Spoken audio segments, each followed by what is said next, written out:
Hi everyone and welcome. Welcome to Ironhack. If this is the first time that you're here, welcome. My name is Raquel. I'm talking to you from Lisbon, although this is a global webinar.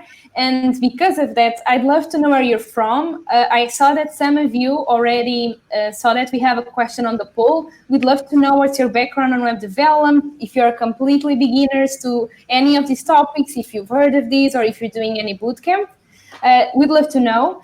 In any case, other than that, where are you from? Like, where's your city? Where you're seeing us from? We'd love to know. Please write it on the chat. That's something that we always like to know. We're all talking to you from different places. So that's amazing. Guys, and I saw that just before we go on, some of you are already asking questions about downloading stuff and about how things are going to go. Everything will be explained, so no worries. So for the first timers or people who are here for the first time, let me tell you about Ironhack. We are a global tech school. We have bootcamps on 3 different areas: web development, of course, UX, UI design, and data analytics. And we have campuses all over the world, in Europe and in America, in several cities, and also remote. So if you want to know more about the remote bootcamp, you have here a useful link that you can link to. Amazing. Colombia, Madrid, you have people from all over the place. That's amazing. So you can check this link to see more about the bootcamp, and you can ask actually questions to each and one of us. We've all been through some kind of process. I myself am doing a bootcamp. Jorge has already done the bootcamp, and Manish is a teacher. So we are the perfect people for you to ask questions from Lisbon. Perfect. All right, guys. So this is Ironhack. If you have any questions, please, about Ironhack, please do. But regarding Crowdcast rules, since some of you are probably here for the first time, you've seen the comment section here on the right. I already introduced myself, Siddharth. I'm Raquel, but Manish and Jorge, they will introduce themselves. Jorge is here, that he can say hi, and Manish, he will be going through the webinar, so no worries. So as I was saying, here in the comment section, you can leave your comments and possibly leave some questions, but in order for them to not get lost, you have here a section that's called Ask a Question. You can see here there's already a topic, and in here you can ask all your questions during the webinar. This is going to be practical. So Manish will be going through what is Git and GitHub and how things are going to work out, but Jorge will be answering all your questions during the webinar through comments and so on. So please leave your questions here on Ask a Question, or they will get lost. Okay, if you see a question that you want to know more, but someone has already made, you can upvote it so it appears on top. Speaking of upvoting, you can see here there are already a few links that are going to be useful for this webinar. Don't worry, Manish will go through them. He will explain what everything is and how to install. But just so you know, the links that you need for this webinar are here on the Ask a Question section as a topic. So please upvote it so it appears on top for everyone. Okay? One last thing is that this webinar is recorded. So if you can't make it, if you feel like, okay, I'm having trouble installing, or I can't code along, or I missed the first part, don't worry. This is recorded, so you will be able to see the recording after this and maybe review and go through everything again. Okay? Guys, thank you so much for introducing yourselves and for leaving here your backgrounds. I'm glad to see some people, even though they're beginners, are already interested in some videos and articles. In any case, if you want to make any other question, please do. And if you want to make any other comment, please do. I think right now I can already pass the word to Manish. Hey, guys, what's up? Can you guys hear me clearly? Raquel? Okay, all good? Okay. Nice. By the way, guys, my name is Manish, and I'm all the way from India, and I am the lead teacher for Ironhack Remote. And Jorge here, do you want to introduce yourself as well? Yeah, sure. Yeah, I've been a TA from March when I graduated from this bootcamp. Amazing time. Yeah, that's it. Awesome. We are actually going to have lots of fun today.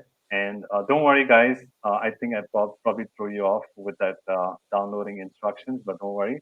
We're going to go over that step by step. The first thing is I'm going to start sharing my screen. So I want you guys to let me know if my screen is visible to you guys. Can you guys see my presentation? Okay, just give me 1 second. I'm just going to put this dark light on the right side.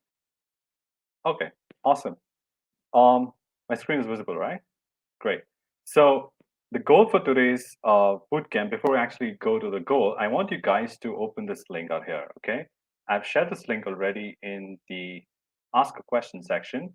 So if you guys have not seen that, please try and open this link. And it is very, very important for us throughout this webinar, okay? This is also for most of you guys who are or who will not be able to catch up with the speed or things like that. So in case you fall behind, you have all the resources, all the instructions, all the guidelines in this link. So don't worry at all. I have taken my time out and given all images and screenshots and directions part by part. So the first things you guys should do is try and open this link, tinyurl.com/ironhack-webinar. Once you do that, you will see a README file like this. Okay, it is just a basic set of instructions on how we're going to progress through the webinar. Okay, if you want to see all the slides that I'm going through right now, it's already linked here. And this is what we're going to try and build today. Okay, we're just going to try and build a simple Pokemon image searcher because I'm a big fan of Pokemons. And we're going to make sure that we utilize the basic fundamentals of HTML, CSS, and JavaScript for this webinar. Sounds good? And in case you want to see the final result or how this website will look like, you can open this link as well. I already have it opened up here. It's going to look something like this. When you click on these buttons, it's going to toggle the Pokemons and show you different Pokemon images one by one. If you go back, you can see all the previous Pokemons as well. And it's kind of pretty awesome because this is also going to be responsive, okay? Which means that if you try and open this link on your cell phones, you should still be able to use this website. This might sound like a lot of work, but don't worry, it's less than 50 lines of code, in which you guys will definitely do it. I'm pretty sure of that. Great. Once you have this link, the very first thing that we need to do is we need to go through the agenda for today, okay? What's our agenda on how we're going to approach in building this Pokemon app that you guys are going to build?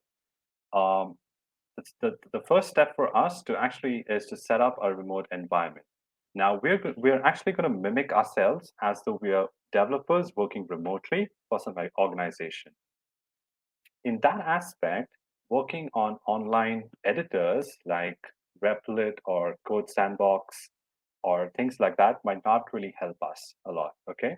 So we're actually going to use an editor that we're going to download on our own machines, on our own laptops, and we're going to try and work on that. Okay, so we're actually going to work like real developers in the industry today. So to set up your remote environment, you need to install any one of these editors. All are going to work, but we are preferably going to use the VS Code editor, if you guys can see out here.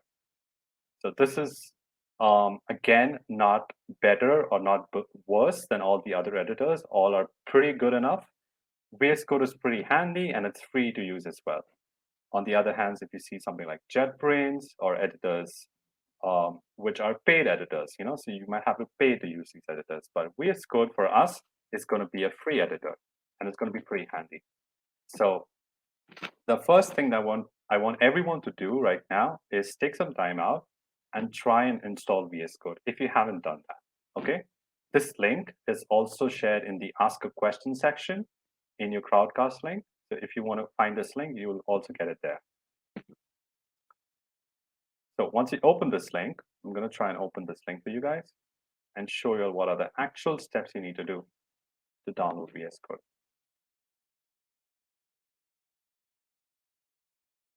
Okay, you will see a download section like this based on which machine you're using or which laptop or which operating system you're using. You need to click on one of these three buttons.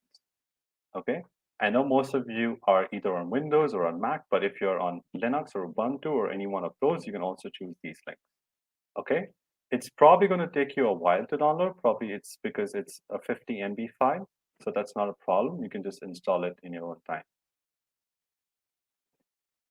So once you click on this button, the download will start automatically. Now, fortunately, I have it already downloaded, so I'm not going to download it again.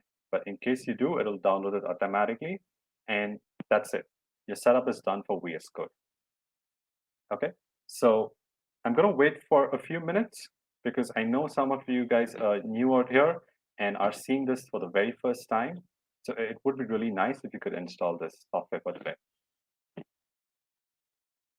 So let's just wait for a few minutes.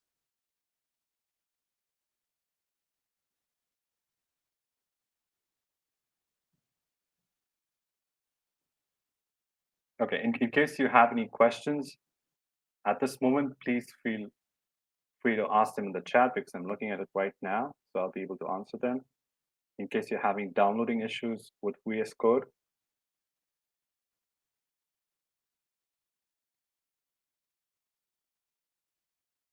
Okay, nice. I see no one has any issues as such. Really.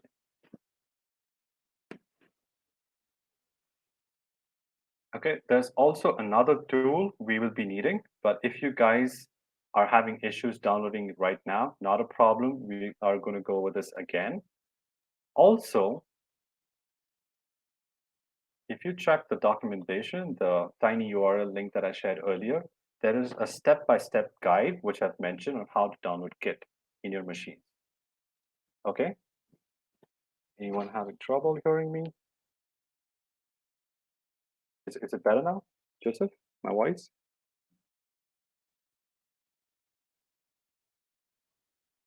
Okay, awesome. Great. So in case you guys are having Git issues, guys, there is a link here with step-by-step instructions with images in case you're confused. Okay. To install Git, firstly, you need to go to this link, which is in the documentation or the README file that I shared. And we need to click on one of these three buttons based on which operating system you have. Okay. So if you have Windows, you just need to click on that. That's it. Okay. Git will install for you. If you have Mac OS, do the same. Once you install Click or download it from the internet, when you start installing the software, you will be asked a ton of questions. Okay. In case you're confused at that point, you can take a look at this link here.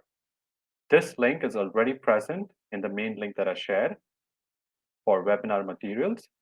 Okay.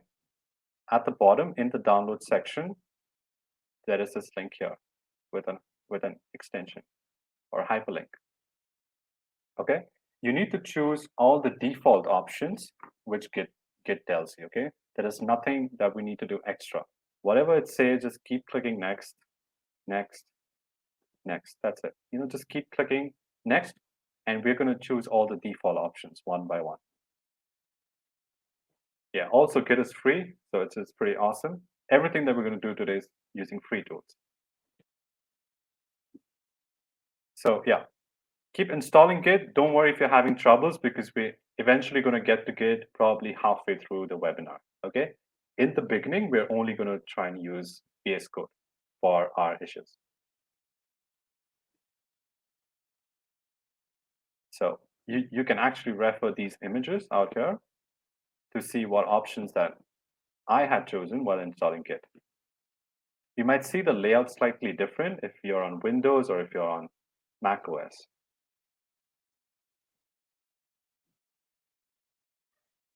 Yeah, and Git really asks tons of questions.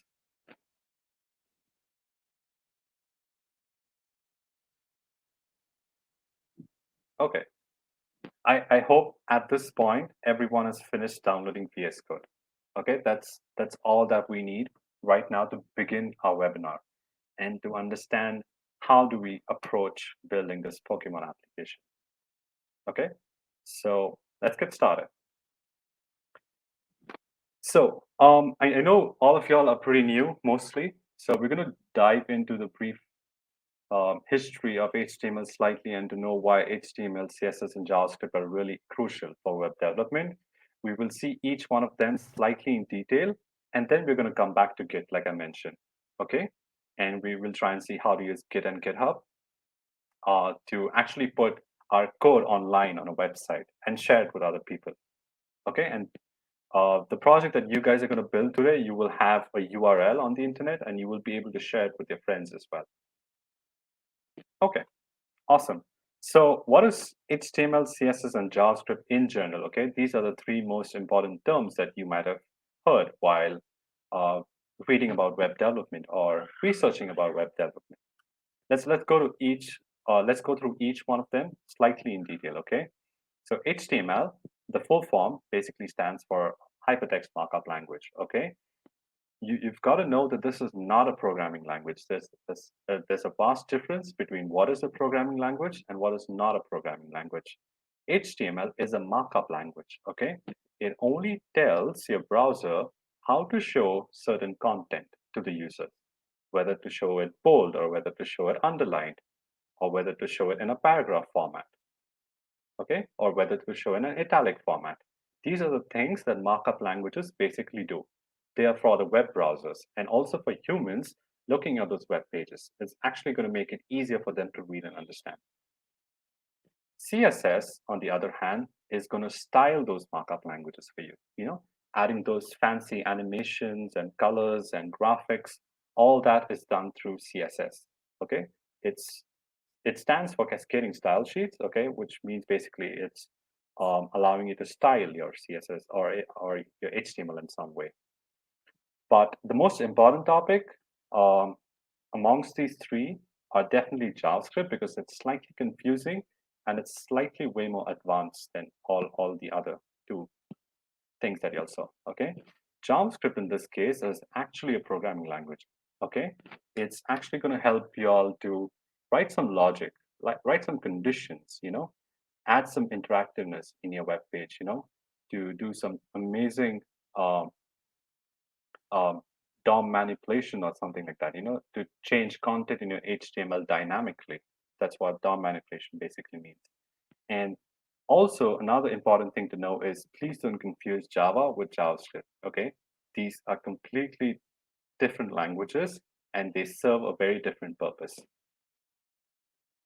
Sounds good, guys? So we're going to delve deeper into each one of them one by one. Okay, so to give you an analogy as to what HTML, CSS, and JavaScript basically mean in the context of web development is this. HTML is basically going to allow you to structure your web page, okay? Give the bare bones layout for your web page so that there is some structure and there is some content available. CSS is going to make it look good, make it look amazing, make your UI look much more interactive for other web users. JavaScript is going to add that fancy transitions and logic and iteration and things like that. To give you all a very good idea as to what these three are and how do they differentiate from each other, I'm going to show you all a live example, okay? So what I'm going to do is I'm going to open Ironhack's web page. So this is Ironhack's own web page, okay? I'm actually going to show you all how HTML, CSS, and JavaScript actually come along in this simple landing page of Ironhack, okay? If you guys try and open up this web page, okay, it's pretty easy. You'll see some heading. When you click on Browse Courses, you will basically, one second, I think it's something new. These images don't seem to load right now. I'm not sure why that's happening, but it's probably because my internet's a bit slow. But you will see all these tons of great things, that show up really neatly and in a well laid out format. What if I disable the CSS of this web page? What if I just remove all that amazing style sheet or these amazing colors that appear on your web page? Let's see how the web page actually looks like. So I have installed a Chrome extension, okay? And this extension will basically allow us to enable or disable its CSS and JavaScript on a web page. So I'm going to try and disable the CSS. And I'm going to try and refresh the page and show you all how it actually looks. So you see how it looks like? One second. Okay, you see? So this is basically what simple HTML is, is just the bare bones structure. CSS actually does that fancy looking alignment and colors and backgrounds. All that is done through CSS. If you look at this web page, it's not that great to view or play with, you know. Images are really, really huge, and it's very difficult to navigate these web pages. That is the main reason we actually use CSS on websites, you know, so that users find it much more interactive. And users are able to enjoy and view the web page and have a very good experience when they come on their when they actually come on the web pages. If you guys want to try this out on any website, the extension is called Disable HTML, and it's a Chrome extension. So you have to use the Chrome browser to actually play with this extension. But be very careful, guys. You're actually messing up with the website's JavaScript and HTML. So some things might not function if you forget to enable and disable them. Okay, so I have enabled CSS back again, and I'm going to refresh the site to show you how CSS basically plays. Great. Let's see. So you said that you actually saw that amazing transition that happened when I clicked on Browse Courses. It just navigated down automatically. That is JavaScript, okay? That amazing transition that happened, that is done with JavaScript. If I scroll down a little more further, I see these images of Ironhack campuses, and I see these next and previous buttons on the right and left. If I keep toggling them, I'm able to see the next and previous images. This is done with JavaScript, you know, handling that logic to show that, hey, when I click on the next button, let's show the next image. This is through JavaScript. And this is slightly what we're going to try and use in a Pokemon application as well. When I click on this next button, I'm going to try and show a new Pokemon. And when I click on the previous button, I'm going to try and show the previous Pokemon with JavaScript. So if I actually disable JavaScript, you'll actually see what happens. Turn it off. I'm going to refresh my site for the changes to take into effect. And I'm going to click on Browse Courses. And I'm clicking on it. Nothing happens. Let's try and see if those images work. I'm clicking on these images. Nothing happens. That's because JavaScript is actually doing that. Okay, and now I don't have it in my web page. So you see the importance of all three together. HTML, CSS, and JavaScript are all three equally important for making your website look really, really amazing. Great. So let me not forget to turn that back on. That's always very, very important. And let's see, what are the next steps?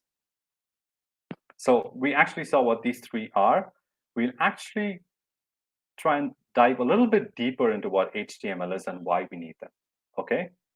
So let's just try and find out why we needed HTML basically, you know. Why not some other language? Why just HTML? So what happened was back in the older days, you know, web pages or computers looked like this. They basically just had a simple site with lots of text, and it was very, very difficult for humans to read it. Okay. And that was a lot of problematic issue because going through this piece of text here was very difficult. It would have taken hours to go through this. So they came up with an idea that instead of putting all the text in one page, let's try and link, or let's try and break this page into multiple pages and link them together. That is how hyperlinks were born. You know, what they did was they just put some piece of text on one page and they say, hey, if you want to continue reading, click on that link, that will take you another page. Okay, this is the important concept of hyperlinks. And what they then realized that now I'm able to split the text into multiple pages and view different contents. How do I make it look amazing? They realized that we can use something called as markup languages. So that's how markup languages were introduced. The main purpose of markup languages were to basically just tell your browser that this piece of text should be a paragraph. So let's wrap it in some form of code and tell the browser that that needs to be shown as a paragraph. Or this piece of text here needs to be in bold. So wrap it in some form of code so that the browser knows that it needs to be shown in bold like this. So the main purpose of markup languages is just to modify this text in a much more interactive way, in a much more cleaner way, so that users can read and understand clearly. Sounds good, guys? Okay, so how do we basically write that HTML code that we just saw? We actually saw that we have to write some piece of code here. But what are these greater than, less than symbol, and what does that alphabet P stand for? Or what is this B alphabet doing? Or in general, what is this doc type HTML doing? This all is fancy to us right now. All that I can understand looking at this piece of code is this text in the middle, because that's plain English. That's what humans can understand. Okay, we cannot understand HTML right on the top of our head. So to understand HTML, or the code HTML in general, you have to understand three main important aspects. Okay, one is tags, the other is elements, and the third one is attributes. Okay, we're going to try and see what these three actually mean. Tags are basically that opening, the greater than symbol and less than symbol, and they have a special keyword in between. Okay, these keywords are basically your HTML elements. Okay, the HTML element basically consists of your opening tag and a closing tag, and your browser recognizes these keywords. So when I say P, your browser recognizes that, hey, the user is trying to add a paragraph, so let's make it look that way. Or when I use some other tag, the browser recognizes that these are the rules that I need to follow when the user does these things. That is how HTML basically works. It's just a bunch of opening and closing tags and some content in between. The whole is actually called as an element. Okay, so right now what we are seeing is just one element which has an opening tag and a closing tag. Be very careful of the syntax, guys. When you declare an opening tag, you have the less than symbol with a keyword specifying what is the element you're trying to declare, and a greater than symbol. And when you close the tag, you have to put a backslash, always. Okay, that is kind of the syntax we follow when declaring HTML elements.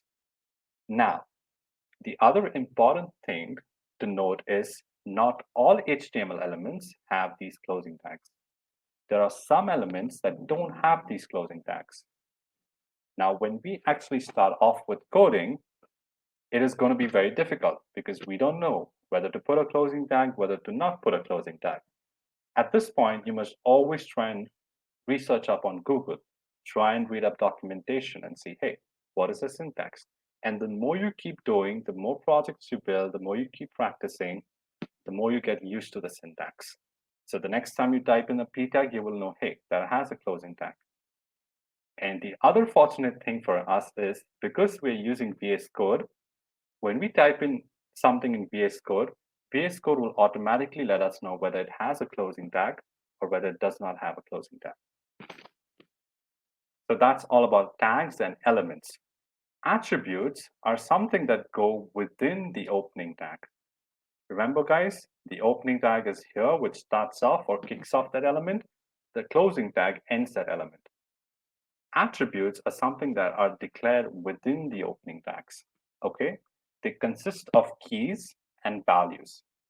Okay, keys are something that your browser recognizes, and values are something that tell the browser that what are you going to do with that key. Now we're going to see later on what this class means and what is declared in this class. But you got to know that attributes is something that's always declared within opening tags. Okay, and you can declare as many attributes as you want in an element. There are many like that. In case you guys are wondering what are the different HTML elements available, I have prepared a simple link for you guys. Okay, so if you guys want to try and open this link and see, it will redirect you to a very good documentation on all the HTML elements available in the browser. Okay, again, HTML is for the browser to read some text, okay, and show it in a much more cleaner way to the users. Okay, any questions at this point? You can keep posting them on the chat.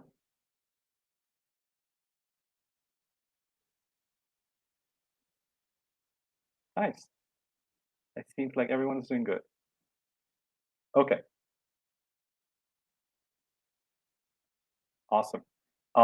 Again, guys, in case you want to see where these slides are or where these links are coming up, take a look at Ask a Question, okay? And you will find that material link there.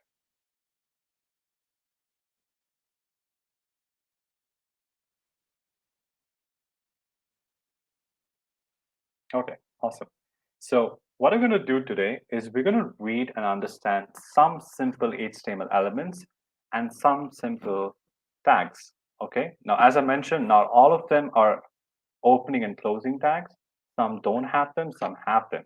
So all we need for today's project is just to understand these 8 simple elements.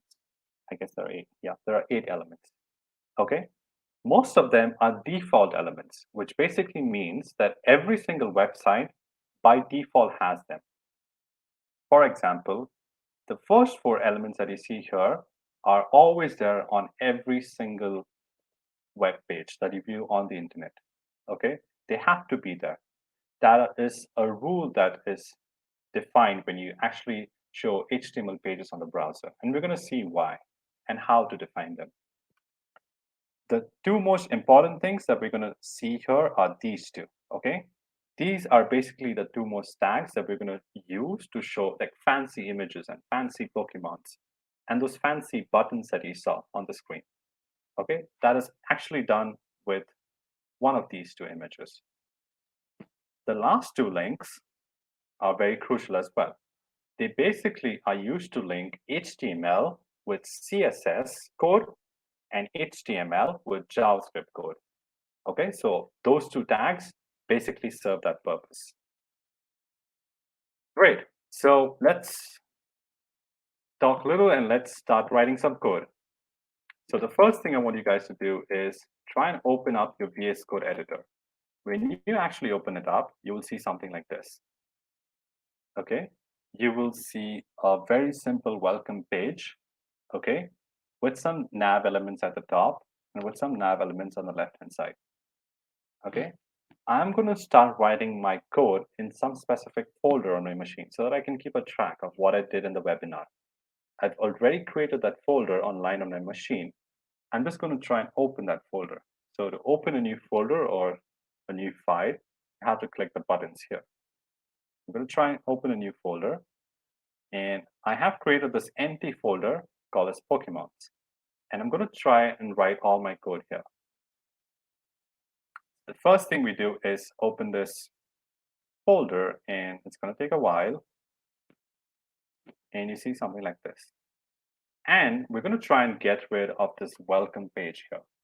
So you can press the cross icon to the right of the name, and that will close the welcome page. So this is going to be your code editor. All your code is going to be written here, no matter which language. Okay, we can write code in all languages here. The first thing we'll do is we're going to start writing off some simple HTML code. I'm going to try and see how to write them. But to write HTML code, we need to first create a file to write in. And the file has to have a .html extension. Okay, so we're going to create a .html extension file. Also, the default standard while creating your first HTML file in any web page is to name it with index. I'm going to try and name a file index and give it the extension .html. In case you guys are wondering how I created this file, it is hovering over this icon here that says new file. When you click on it, this bar will appear. Type in the name of your file and just press enter if you're on Windows, or if you're on MacBook, press return. Super easy. That's it. Your HTML file is actually created. Okay, if anyone is having trouble at this point, please feel free to keep posting your concerns on the chat and we will address it. Now, like I mentioned, every HTML web page on a website or on the internet has some default structure. Now, VS Code is a pretty handy tool. It will help us give us that default structure by itself. Okay, we're going to try and generate the default structure. So you guys should start typing the keywords HTML. Okay, as soon as you start typing those keywords, you will see these 3 options. Okay, it's basically telling you what is the default template that you want to generate. Is it the basic HTML one? is it the newer version of HTML? So the most recent version of HTML is HTML5, okay? And the last one is, do you want to generate the HTML as an XML? Right now, you don't need to worry about what XML is, but all you need to know is that's another markup language, okay? So we're going to try and choose the HTML5 option. And when you do that, you will see some default code generated. Okay, this is pretty handy, and this is done by VS Code. Okay, that's why VS Code is one of really good editors. But at this point, most editors actually do this for you. Once you have this template generated, okay, we need to try and understand what is it that it is giving us. You know, we have 11 lines of code, but we have no idea what that means. But all we know is the basic. We know that these are some elements, right? Some elements that are declared with opening tags, and we see some closing tags, okay? If I try and structure these correctly, you will notice that these are actually nested elements.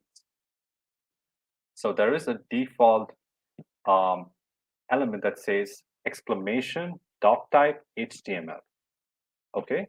The reason we do this is because we are trying to tell your browser that this is going to be an HTML document that you're trying to view. Even though we have the .html extension, that is not enough. We need to give this extra thing as well, so that the browser is actually prepared and it processes this file really well with all its resources available. Okay, that is what this first line means. The second line is basically saying that any HTML code that you want to write has to be starting with this HTML element, or HTML tag as we call it, and end with this HTML tag. Everything else goes within that, always, you know. So any form of HTML code that you're trying to write, it always starts with this HTML and ends with the HTML. Now, nowadays, all this template is by default generated, so no one really remembers all of this, but it's very important to know what these actually mean. This is an attribute, like we saw for the p tag. Remember, guys? We saw an attribute for the p tag. So this attribute basically tells that the language that you're going to write inside this is going to be in English. If you are writing in French, you can do a French language. Or if it's in German, I think it's DE, if I'm not wrong. Or if it's Spanish, it's ES, something like that. Okay? Whichever language you're trying to create a website, okay, that is what you need to define here. The second most important element after the HTML is the head element. Okay, head element consists of things that we need to tell the browser. So whatever we type in here is actually not going to be visible to our naked eye when we view the web page. It is only for the browser to process it and give some information to the browser. At this point, we actually don't need these two elements. Okay, but you got to know that anything with meta basically is for the browser. So I'm going to try and get rid of these two right now. Okay, and all I'm left with just is this title element. Now, what is a title element? When we actually visit web pages or websites like these, you see this name that is appearing on the tab at the top, these names at the top. All these names are actually coming from that title element. Okay, so whatever we define in the title basically appears as a name in each of your tabs, or whichever tab you have. So in this web page, they have defined a title called as Learn Web Development, and so on and so forth. After coding, what really matters for us is what we do inside this body element. Okay, the body is basically HTML's way of saying that, hey, whatever you type in inside this, that is what I'm going to try and show to your users or when you view the web page. Okay, for example, let's try and use one of the elements. Okay, now I'm going to try and use one of the elements that we just saw. Let's try and declare a simple paragraph. I will notice as soon as I type the opening tag, it automatically closed it. I didn't have to type this. That is something that VS Code does for you, which is pretty handy, you know. You don't need to keep a track of all the opening and closing elements in your brain. Your editors basically do that for you. And I'm just going to type in your first words in coding always. It's hello world. Okay. We're going to save this file. VS Code basically tells if your files are saved or not saved with this icon at the top. If it's a circle, which basically means you haven't saved your file. So to save your file, you need to press Control S if you're on Windows or Command S if you're on MacBook. And you will see that the icon turned to a cross. Now that I've saved my file, I want to try and run this and see what the output is. When we actually work on online editors, it's pretty easy to see the output. But as a remote developer, imagine if you're working in a real company and in a really big project. We won't be actually using online editors. So in this case, VS Code gives you really cool extensions. Okay, we're going to install one such extension that is allowing or will be allowing us to view this HTML element as if we were viewing it in a real website on the internet. Okay, so in the left-hand side nav, you will see a bunch of tabs. Okay, one of these tabs is called the Extensions tab. You need to click on it. Okay, it will basically give you a search bar where you need to type in your name of the extension. Okay, imagine this to be a simple Google search or things like that. You know how we search for things on Google? The same way we can search for many extensions on VS Code. So the extension that we are going to install is actually called as Live Server.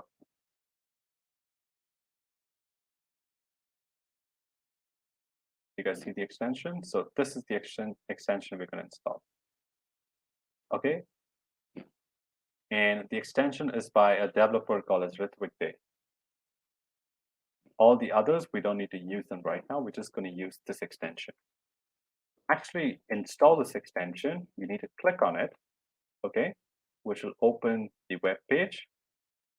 And you should actually see an install button here instead of the uninstall button. I have already installed it. That's why it's appearing this way. But you guys can try and just install that extension. That's it. So once we have that done, we're going to try and use this extension to our advantage, and we're going to try and run our HTML page as if it was running on a real web browser. So to do that, let's go back to our files on the left-hand side, or you can close the extension tab as well. That's fine. We need to go to our files or the Explorer tab, which is at the top left one. Right-click on the name of your file, and you will see an option that says Open with Live Server. Okay.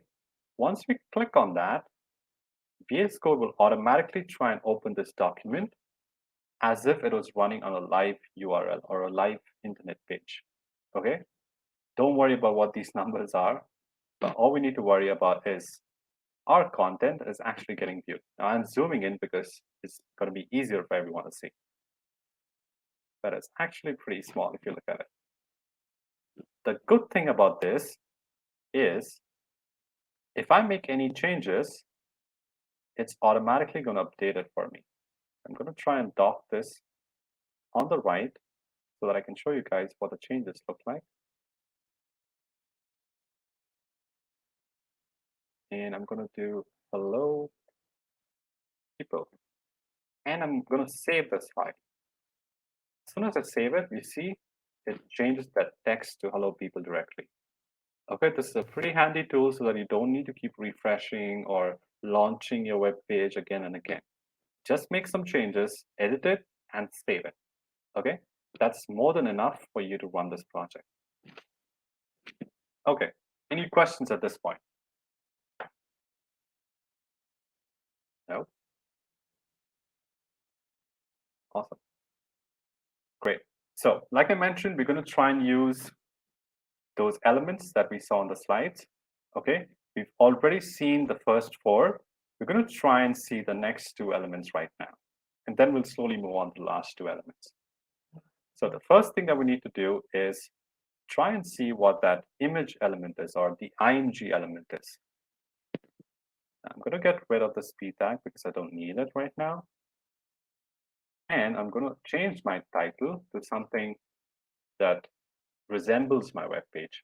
Since I'm going to build the Pokemon, I'm just going to call it Pokemon Images or something like that. Let's call it Pokemon. Okay, and you will see in your browser the title basically changes to Pokemon. Okay, that is the importance of that title element. So I'm going to try and display the images that are displayed here one by one. First, I'll try and display this Pokemon image here.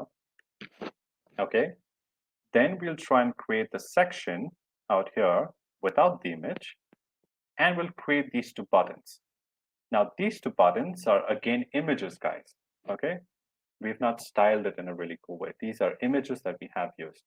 So in all, we basically have 4 kind of images that we need to render. One out here, one is this Pokemon here, and we have 2 buttons here. 1, sorry for my drawing, and 2. The links for these images are already available in the document that I shared earlier. Okay, if you keep scrolling down from all the installation section, you will find all these 3 images available there. So let's try and use them. The first thing that I'm going to do is try and use this Pokemon image. So I'm going to go to the documentation that I have and make it smaller. And in the documentation, as I scroll below, after all the installation steps, I will see some section called as assets for your project. Okay. Now in this section, we basically get the actual image that we need. So if you try and open this image in a new browser, you will basically see this image. But our goal is to try and show this image on our web page that we're generating here. To do that, you'll first copy this image. Okay. We're going to use an element, an HTML element called as img, which is basically used to show images on your browser. Okay. The image element definitely is not having a closing tag. Okay. The moment you close it, you see VS Code doesn't add it. The image element is one of the examples of a self-closing element. You don't need to close them. But to show the image on your web page, you need to give it some attributes and some values. But since this is just an opening tag, all the attributes go here itself. One of the attributes of the image is called as the source attribute, or SRC. Okay, you need to define the name of the attribute equal to 2 double quotes. It is automatically going to give that for you. Within these double quotes, we need to paste that link that we just copied from an asset file and just save this. And you will notice that the image appears. It's pretty big, but that's fine. As long as it's appearing on our web page, we're getting closer to our end goal. The same, we're going to try and do it for the other 2 images, for these button images. Now again, like I mentioned, these are images. So you just need to use the image tag again. Use the SRC attribute, double quotes. Copy the previous button image first. Paste it here. And I'm going to do the same thing one more time. I'm going to copy the next button image from here and paste it here. I'm going to save this file. I'm going to see how my web page looks. Once I save it, I have the basic elements that I need to get my web page active. Now I have 3 images. That's very good, but they're not looking as I wanted, they're not looking small in size, or they're not looking neater in size, and the background is pretty plain as well. That is where your CSS basically comes into picture. Like I mentioned, CSS is used to style them and to give it some good aesthetics. Okay, let's try and see some slides on CSS. So basically, if you guys are wondering how your document is structured, it's basically always with the HTML tags at the top, followed by the head and body, and we have all these other nested elements after them. Okay, for example, we use the title tag. Okay, and the body we're going to try and use the image tag. If you guys cannot see the images, try and check if you're copied the right link, and also make sure the link have a .png extension, because that is a PNG image. Your src attribute actually requires that extension. Cool. So CSS, like you'll know, we are still here. We are in the bare bones of HTML. We're going to style it, make it look good, and we're going to add some functionality later on. But how do we actually target elements in CSS? Like we saw, we need to target a specific Pokemon image and make it smaller, or target a specific button and make it smaller. Okay? There are different ways to do that. Okay? So one is using the element name itself and target it. One is using the class and target it, or one is using the ID and target it. Okay? We're going to try and see all these three different things. But before that, I see some people have questions. Okay, are you guys not seeing the image? So if you're not seeing the image, make sure you're running it on live server. Images look broken. Yes, they have to look broken. Don't worry about that. Images don't get question marks. Are you copying the right links in the src attribute? Make sure you're using the right links, but in case you guys are falling behind, don't worry. You can actually check for the source code in the documentation, try and pick out these image tags from there and try and use them. Okay, try and make sure the syntax is correct because we are writing for the very first time. Try and ensure you don't put spaces or anything in between. That will really break the code. Okay, make sure you have a space between the name of the attribute and the element name, and a small space at the end. The syntax is very important, otherwise your images will basically not appear, like it's doing for me here. You see that? My Pokemon image basically doesn't appear if I have a small space even in between. Okay. So we saw the different ways to target elements in CSS. But how do we actually tell our HTML that this is the CSS that you need to use? Or how do we actually link both of these code together? To write CSS code, okay, to style our images in a certain way, definitely we need a new file. Okay, I'm going to try and do that right now.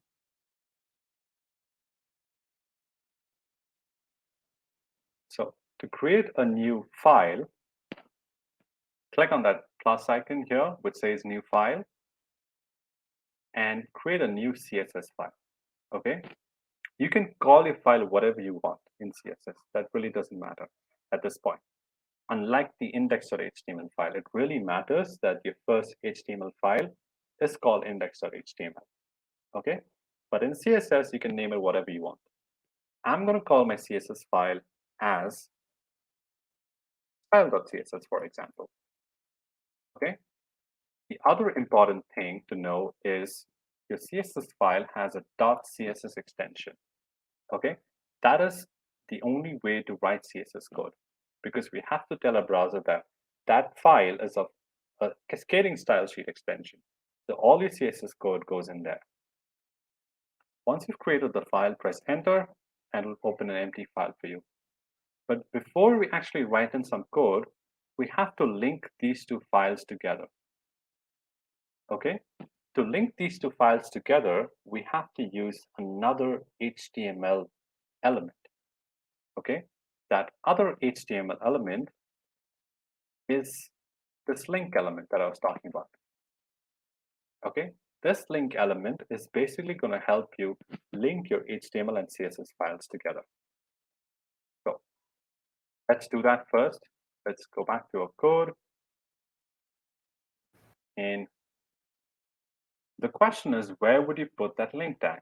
Okay, now we shouldn't put it in the body tag because, like I mentioned, everything you put in the body is going to be visible to the user. But something like linking files together is not supposed to be shown to the user, right? We don't need to show it. In that case, all that external part of linking, of giving information to your browsers or things like that would basically go within your HTML tag, within your head tags. Okay, it has to be a child of your head tag, in simple words. The same way like title is a child of head, we're going to create a new element, put the lesson symbol, call it link, put a space, and close the link first.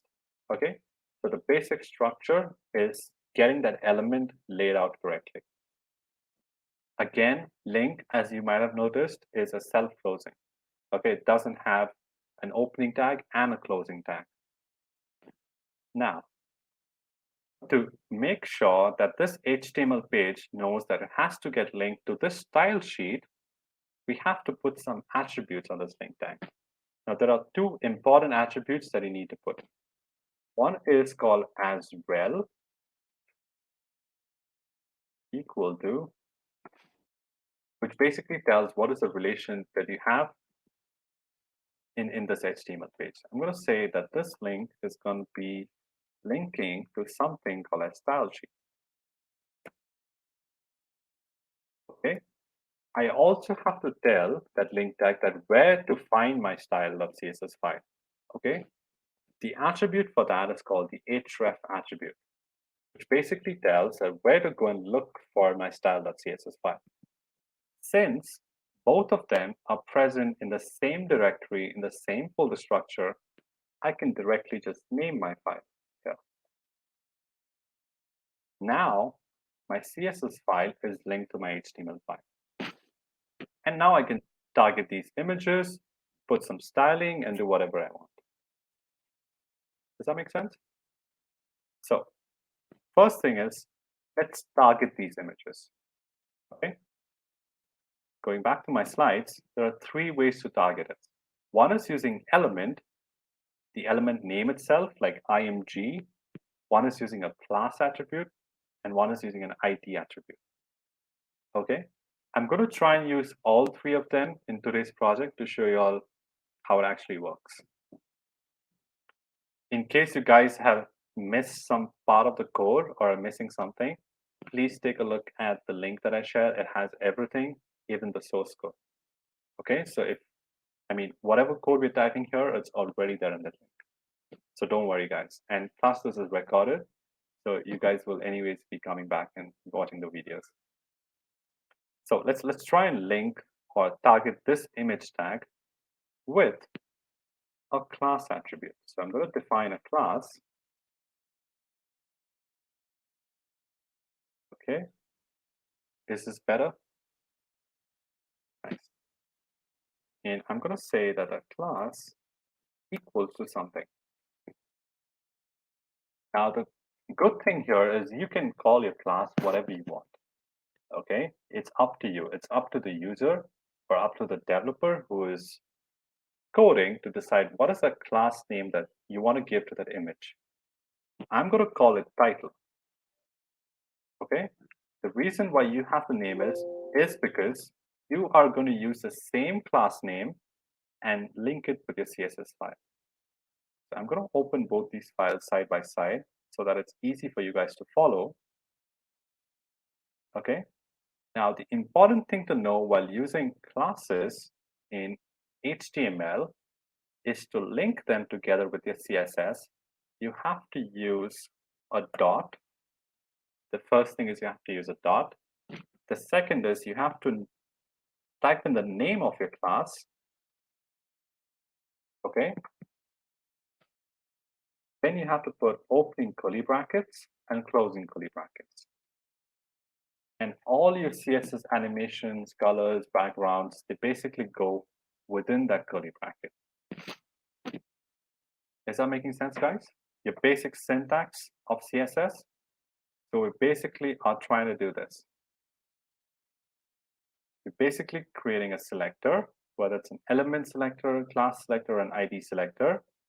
In our case, we use a dot, guys. That is because we are targeting a class. Okay, now I'll show you the difference. We use these curly brackets, and then we have to define some property and some value in your CSS and end it with a semicolon. The property and value are separated by colons, always in CSS. Now, images, I cannot give a color because it's an image, but if it was a text or something, I would have given a color. But I can give a height and a width to these images. Now, these properties, guys, are keywords, okay? Your browser recognizes these properties, okay? There's going to be a whole list of properties for you. There is already a cheat sheet that I have shared in the link. At the bottom, there are additional resources where you will find all the CSS properties available on the internet. Okay, we're going to try and use some of them. So let's say now my image, I know it appears really, really big. Okay, I want it to appear really big. I'm going to say, let's make sure that the image has a height probably of 100 pixels. So what I have done here is I've defined a key, okay, a property. I've separated it with a colon, and I've defined some value. Now, like we have units of measurement, you know, if you're measuring someone's weight, it's either going to be in kilos or something. If you're traveling, it's going to be in miles or kilometers. If you're measuring liquids, it's going to be in liters, things like that, okay? Units of measurement in coding is slightly different, okay? And there are many different ways to define units of measurement. So the one that we use right now is basically called as pixels because we use that px keyword. These pixels basically depend on the screen size of your own machine or your laptop or your desktop. Okay, there are also percentages. There are viewport heights, viewport widths, emphasis, relative emphasis. There are many ways of measuring things or units of measurements in CSS. For now, we're just going to try and use one of them or at least two of them to make it simple for you guys to read and understand. Okay? Any questions, guys? What is that px keyword? Sounds good, right? Okay, let's get back to our code. So I'm going to say my height is 100 pixels, which basically means my height is 100 units of measurement depending on the screen size that I am working on. Okay, if height is not recognizing, let's see, did you spell it correctly? Try and spell it correctly. Let's see what happens when you run this, okay, to know if our code is actually working or not working. So I'm going to save this. I'll go back to my browser, and you will notice that Pokemon has become smaller. Did you notice that, guys? That's because I've given it a height. Now the question arises, how is the width become smaller? Okay, by default, when you give a height and you don't give a width, your browser is smart enough to automatically resize that width proportionate to the height based on how the image looks. Okay, which means your width is basically set as auto. Okay, that is what's happening behind the scenes. We don't need to type this right now, but this is what's happening behind the scenes. In case your heights are not working, try and check if you put the right syntax. You know, we need the dot, we need the title, we need the class name. Okay, now what we're going to do is, now my Pokemon image appears good. let's try and make sure my other buttons appear good as well. Okay, we're going to try and target these two elements together. Okay, now the good thing about classes is you can use the same class on different elements as well. For example, if I have to declare a new class for this image, let's say I call it button, let's say, for example, I can use the same class name on this image as well. Okay, that is another good feature of using classes. Now, I can target this element because it's a class. I need to use a dot. Okay, I need to type in the name of that class, and I can give it another property. This time, I'm going to try and do it the other way. I'll try and give it a width. Let's say I say 75 pixel. Okay, and I have to end it with a semicolon. And I have to save this file. Let's try and see how my images look. Well, we are actually getting somewhere, right, guys? We have our images way better than what it was before. Although it's not aligned properly, that's fine. We're getting closer to what our images look like. Okay. Also, we need to make sure that these images, okay, I think I've used the wrong links because both the images appear the same. Maybe I've used the wrong. Yeah, I kind of used the same links, both the places. I'm going to try and get the right links first.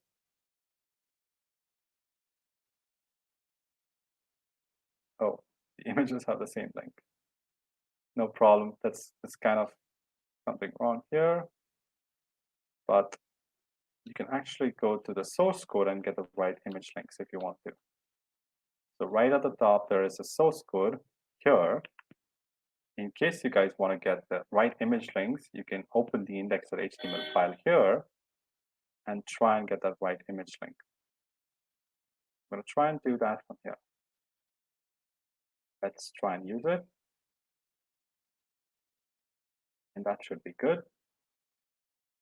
Check our browser. Let's check Pokemons. Awesome. Okay. That works. So that is how we actually style things in CSS. Okay. Now, as you might have noticed, I'm going to dock my VS Code to the right-hand side so that we can see both the output and the input. As you might have noticed, in our real web page, there is Pokemon. There is some section with a white background, which we don't have yet. Okay. To create these sections, we're going to use an element.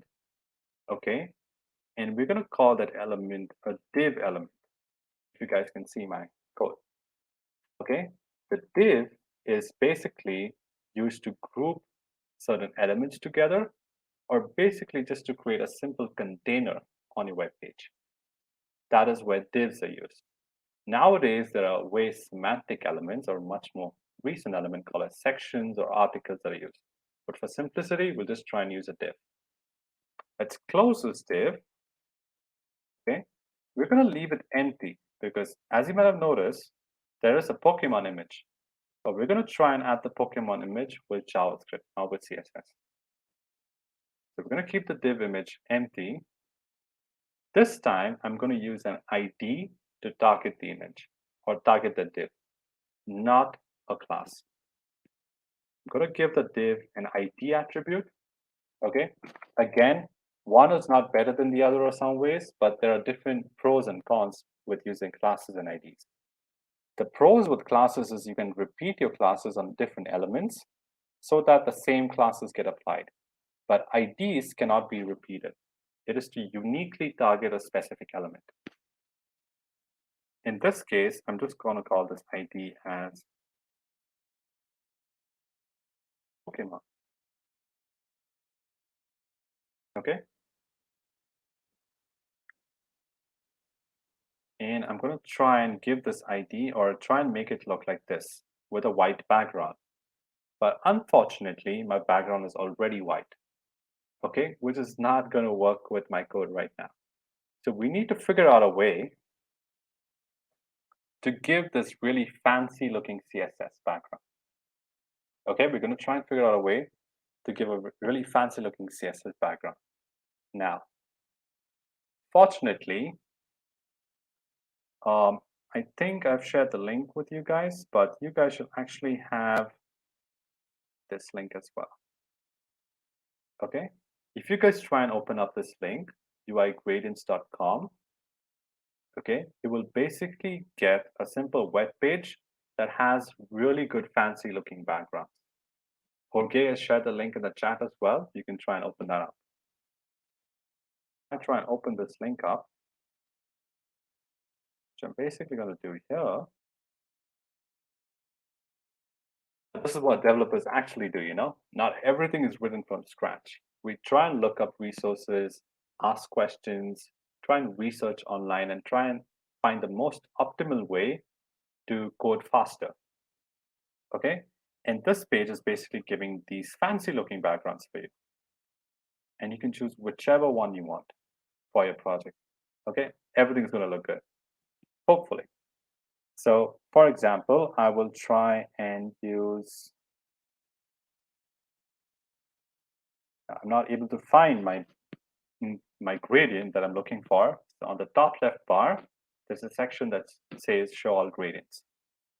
Out there, I'll try and choose the gradient that I actually want to look for.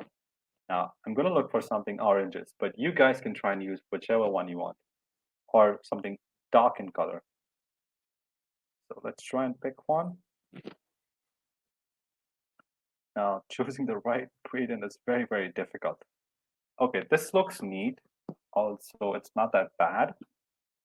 To use this gradient on my code, I have to get the CSS, you know? I have to figure out a way that, what is the CSS that this guy has applied to make this shaded gradient on the background, right? So how would I get the CSS? On the top right corner, you will see this icon. You see that icon with a code symbol, this one. We need to click on that icon. When we click on that icon, we basically are given a pop-up which says that, hey, you can copy the CSS code, okay? And this gradient will look cool on your browser, wherever you use it. So what we're going to do is we're going to copy all these 3 lines of code, or just click on this button, which basically copies that code. Once I copy this, I'll get rid of the website because I'm done. I have the background. I'm going to try and use that background in my code because I have it now with me. I'm going to try and use that. The question is where to put that background. I cannot put it on the image because I don't want just the image with that background, nor on this div. I want it on this entire web page, right? Whatever your web page is, I want the background to appear on the entire web page. So, and we guys know that whatever's inside the body basically gives that background, right, to your entire web page. We're going to target that body element directly without any class, without any ID, and give that background. To target an element directly, we just have to use the element name. Notice, guys, there's no dot this time. Okay, and put the curly brackets and paste that code that he copied from UI gradient. Yes, everything that's in green is comments, which you can get rid of in case you don't want your code to look messier. But everything else is basically going to give that background to you. And once you save it, you'll basically see that background appearing on our web pages. Okay, now please give a thumbs up or put some smileys if you guys have really cool backgrounds on your web pages. That would be really nice.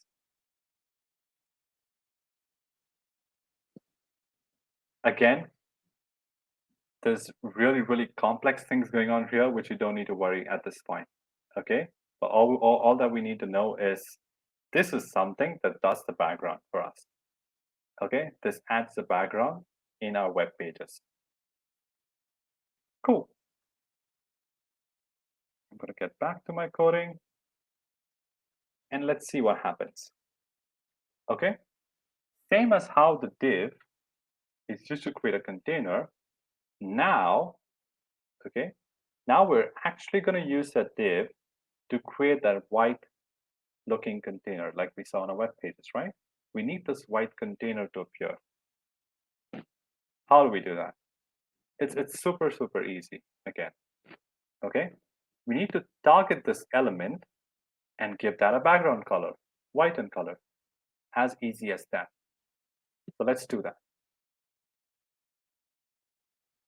So problem here is my screen is too small. Okay, let's do that. So I'm gonna go to my CSS code, target that Pokemon with something. Now we saw that we use a dot in classes. We use nothing when you're targeting elements, but when we're targeting IDs, we have to use a hash symbol always. Okay? These are the three main syntaxes or rules that you have to keep in mind. When you're targeting IDs or elements that have IDs, use the hashtag or the hash symbol. If you're targeting classes, use the dot, else just use the element name. Hash and the name of the ID, followed by an opening curly bracket and a closing curly bracket. Okay? And here we're going to actually just give a background color. Now, the good thing about VS Code is it'll actually give you all the properties available in CSS as you keep typing something. So I have to look for background color, and I can just put in white.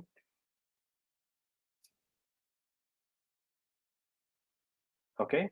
Also, we'll give it a certain width and a height because I don't want that section to take up the whole width of my screen. Okay. I just want to take it a certain width and a certain height. So what I'm going to do is I'm going to give it a width of 300 pixels, which basically means that I take 300 units of measurement based on my screen size, whatever that is. And I'm going to say give a height of 300 pixels. As simple as that. So when I save this, you will see that white section up here. Cool, we're getting way more closer. Now all we need to do is make it rounded, you know?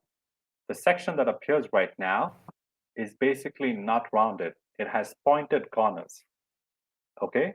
To give it that rounded effect, there is a property in CSS. Let's get rid of this.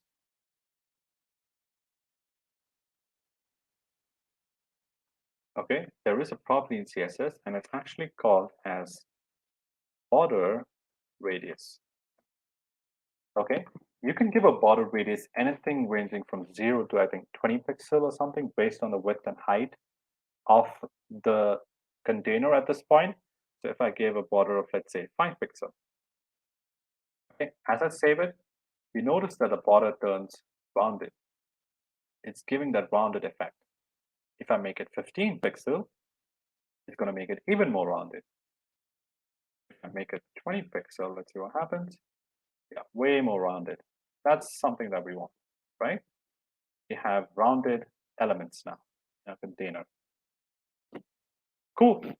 That is way, way, way closer than what we can imagine. But if you expand your screen size, okay, you will notice that this Pokemon thing is not to the center of my screen, okay? Unlike this thing, that this appears perfectly in the center, you know, width-wise. So how do I actually put something on the center of my screen? So I basically need to put everything inside my body to the center of my screen. That is what we're going to try and do right now. To do that, we are going to use something called as Flexbox. Okay, Flexbox is a way to align child elements within a parent element. Okay, if I want to make sure that all my children are in a straight line or appear to the center of the screen, that is when you would use Flexbox, mainly in general. And there is a really cool, awesome game that I've shared. It's called Flexbox Froggy. So in case you guys want to learn more about Flexbox or try and play with it, try and open Flexbox Froggy. There are 24 levels that you need to play. And you can basically master Flexbox in no time. Okay. The goal of this Flexbox Froggy is basically to just put the frog in the lily pad and do that with CSS. And this will help you learn how to align things in the real world, how to align elements. So we're going to try and use Flexbox, a very simple property of Flexbox, okay?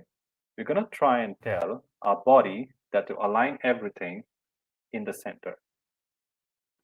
To do that, I'm going to make sure that in my index.html, I try and give another class in this case.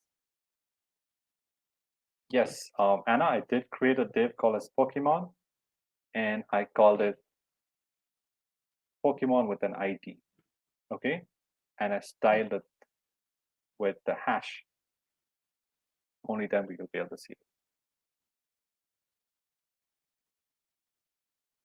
Awesome.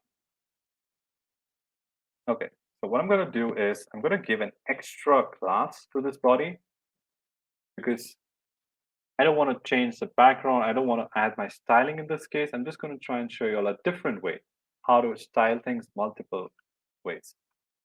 I'm going to give an extra class to this body, okay? And all this class will do is just center things wherever it is.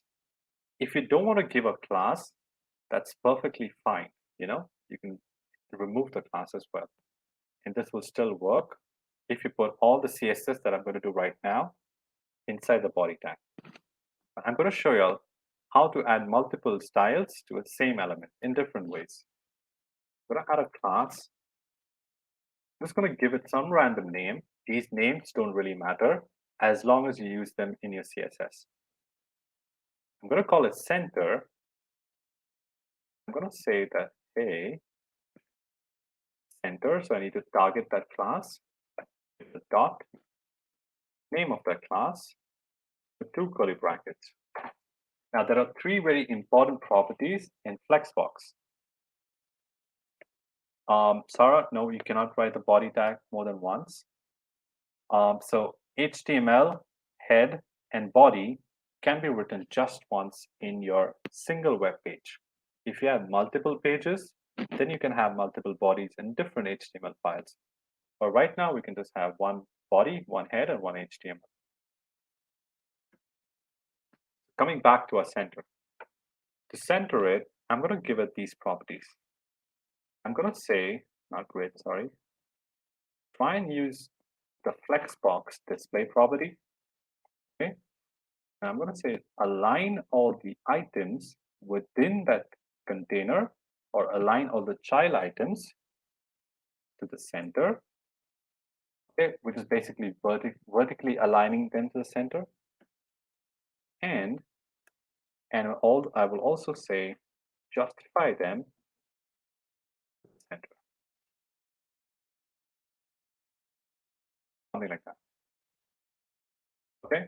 Again, it is not a good practice or a bad practice to use classes on bodies, but in this example, I'm just trying to show another approach on how you can style elements. You can use this approach in any element, but usually the body tags are left empty, apart from these stylings. So once I save all my files, I will notice that something like this happens. Really, really bad. Okay. It's trying and doing something like this. It's not come to the center at all. Okay, so how do I fix this? I will also say that everything inside this body needs to appear in a column format. Okay, they need to appear one below the other, not one beside the other.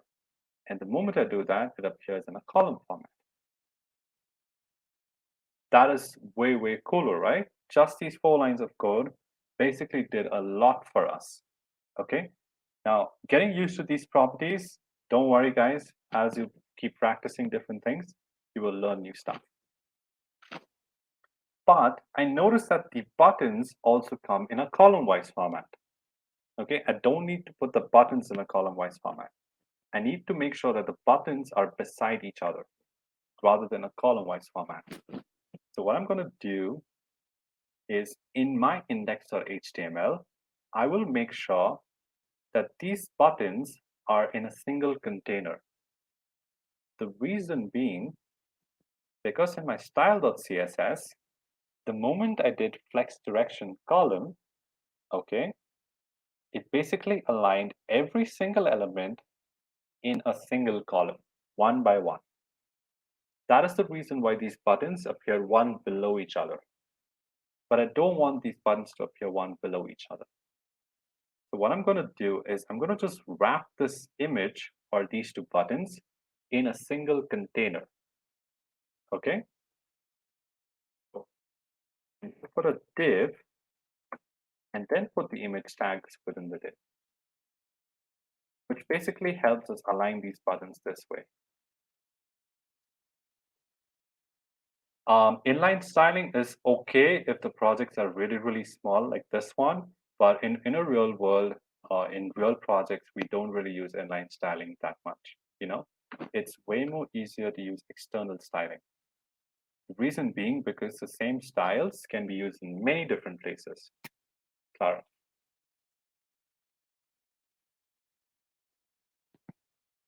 Okay, awesome.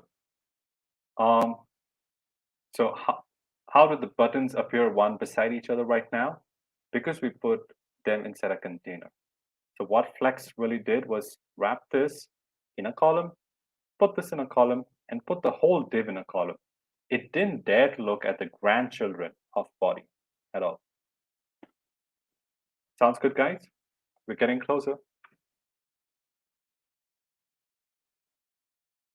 Okay. Now, although it looks neat, it is appearing the way we wanted, but you notice that there is lots of spacing, you know? There is some spacing between the Pokemon and this image. There is some spacing between these buttons and this image.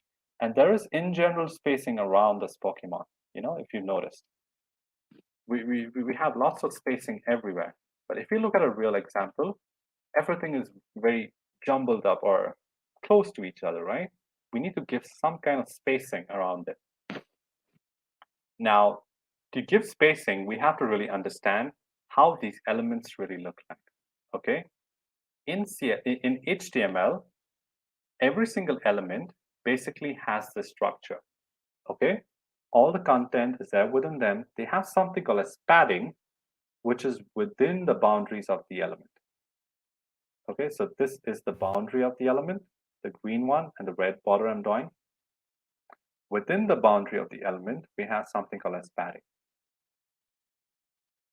And outside the boundary of the element, we have something called as margins. So anytime when you'll see paddings and margins, what are these things? This is what's happening. Padding basically adds some extra spacing within the element. Margins have spacing outside the element borders. Okay, so we're going to try and use this to style or give way cool spacing for our Pokemon containers. Let's actually do that. So I'm going to say that the body, let's give it some padding. Okay, so everything within the body will have some spacing around it in general. When I say padding colon 30 pixel, which basically means that there's going to be 30 pixel spacing within the boundaries of body. So everything will move slightly inside. Notice when I save that, how it moved inside? That is something that the padding does. Okay. The next thing we'll do is for this Pokemon container, the white container that we're seeing, I'm going to add some margins so that the spacing around it. So wherever this container is, it's going to add some spacing around these containers one by one. I'm going to say, hey, let's add some margin to this. And you can put any number that you find comfortable with. I'm going to say try 20 pixel, not bad. Let's see 30 pixel, how that looks. That looks neat enough, right? Also, let's compare it. That looks pretty good, pretty neat. The only thing we're missing are Pokemons right now inside and these button navigations. Great. How's it going, guys? Interesting? I hope it's interesting. Now, if you want to give some spacing for these buttons, you can do them as well. Okay, I'm going to try and give some, let's say, margin again, 10 pixels, but they are 10 pixels apart from each other slightly. Okay, so these margins and paddings are basically just to align or space elements around each other. Cool. Which basically means we're on to our very next topic. So that is basically what HTML and CSS can do in our project. Okay, we add the background. Now we're going to delve deeper into what is JavaScript. Okay. You want to see the showing of the padding, margin, border. Oh, you want to see this image? Yes, this is called the box model. You can research this online. Basically, every HTML element has this box model. If you want to see the margin paddings that I added in my code, try and take a look at the source code. We have all the code there. Okay. What is JavaScript in general? We know that it adds some interactivity. It does some, transitions and things like that. But really, as a developer, the very first time when I started coding in JavaScript, what I did was this. I went on to Google, I typed in JavaScript, saw a bunch of results, okay? Typed in a really fancy MDN result and read this description. JavaScript is lightweight, interpreted, and just-in-time compiled programming language.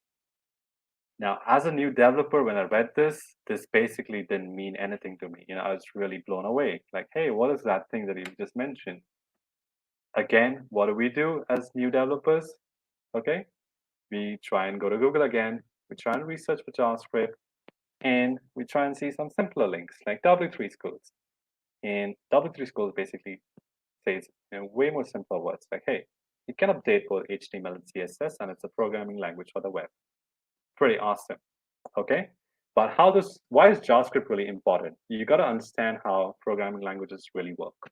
Okay, anytime you type any code in any browser, any editor, or any online editor like VS Code, Replit, or CodePen, this code basically needs to be converted into some way for your machine to understand, a machine to read. Okay, so what really happens is all the code that we type in, no matter which language, okay, not just JavaScript, even in Python or C++, this code basically just gets converted into something called as machine code, which is a bunch of ones and zeros. That's it. You got to keep in mind, your machine can just understand ones and zeros, nothing else, okay? Anything that we do on a laptops and machines is getting converted into ones and zeros in some way or the other. Whether you play a game or whether you browse Netflix or whether you write code, it always has to get converted into ones and zeros, some way or the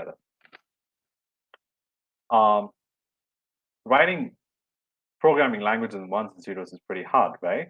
That's why we have something called as high-level programming languages, which is JavaScript, which basically allows us to write code in human-readable format, okay?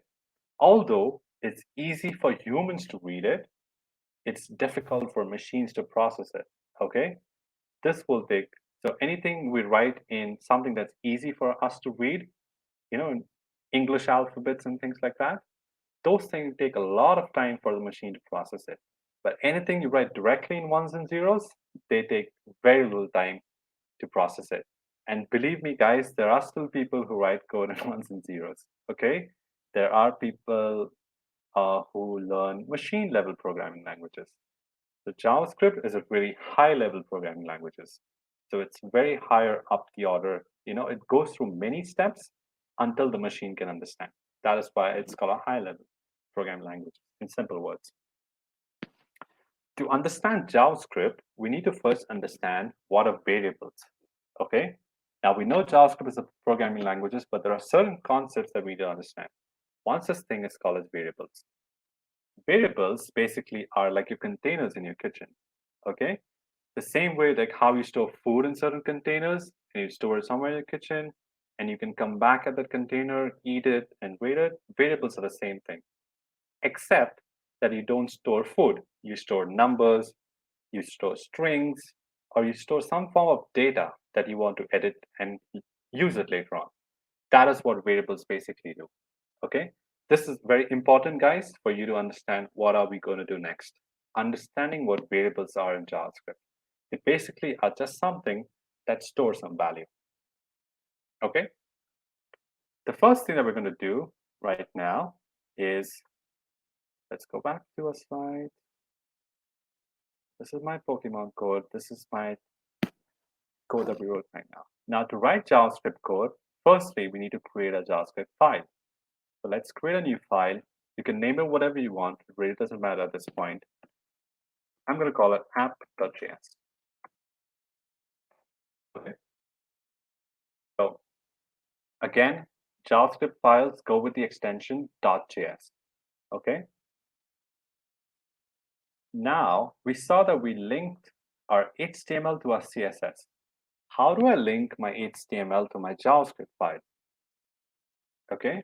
The way to do that is with that very last element that we saw in our slides, which is called the script tag. Okay. With the help of that script element, we can basically link JavaScript code to our HTML code. Okay.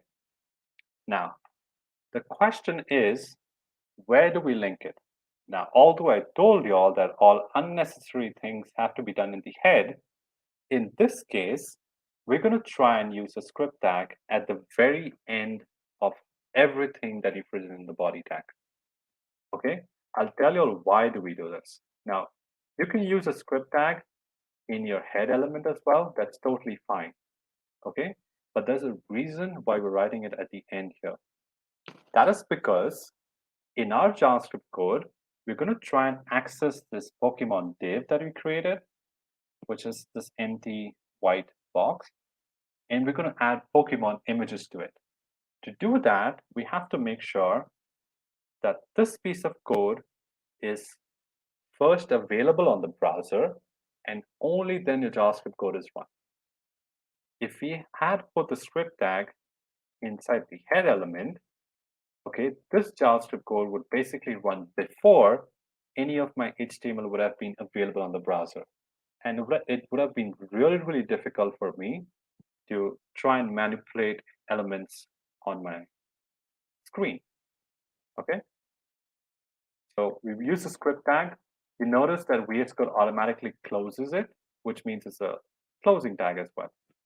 We add certain attributes inside the script tag. To link an external JavaScript file to HTML, you have to use the src attribute.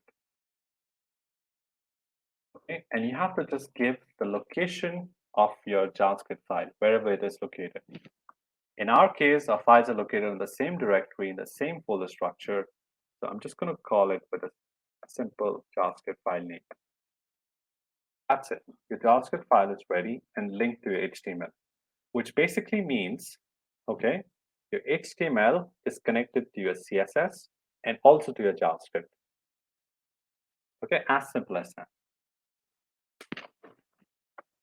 So here what we're going to do is, now it's pretty obvious that I need to target this element, which you guys can see on my screen, in some way with some code out here and add those Pokemon images.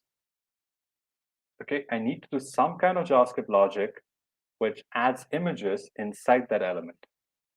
Okay, now we are very fortunate that we have a special variable, like I declared, variables store some value. There is a special variable in JavaScript called as document.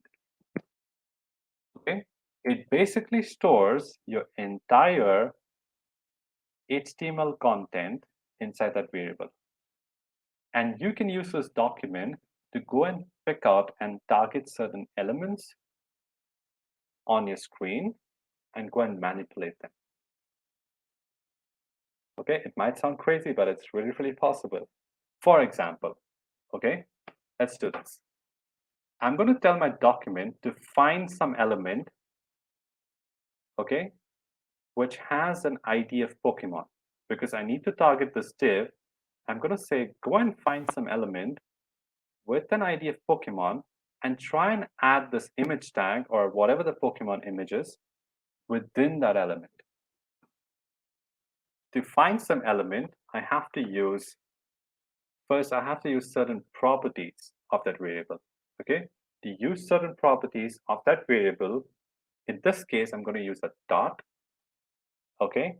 And there is one such property called as get element by ID. Okay, this property is basically used if you want to go and fetch some element from the HTML, try and manipulate it and update it on your screen directly with JavaScript code.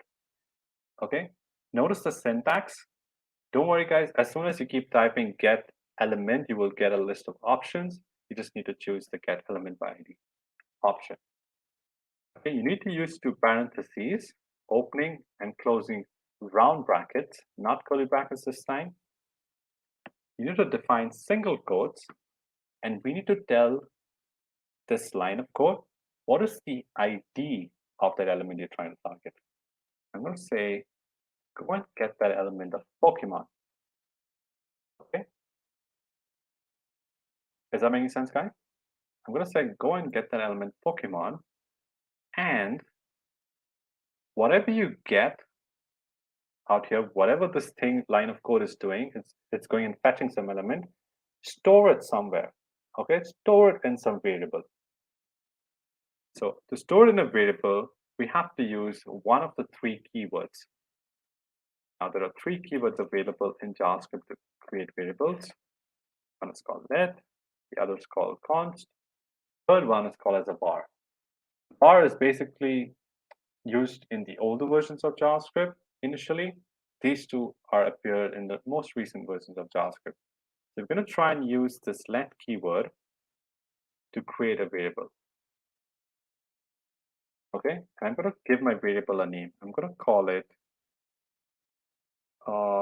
element, let's say, or container. You can call it whatever you want, equal to whatever this thing is returning me.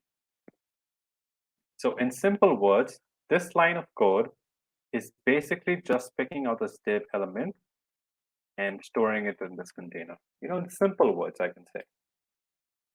What I'm going to do now is once I have that element fetched up, I'm going to say, go and update, okay, the HTML inside the element and add an image tag to it. To do that, I have to use this property called as inner HTML equal to something, some HTML element.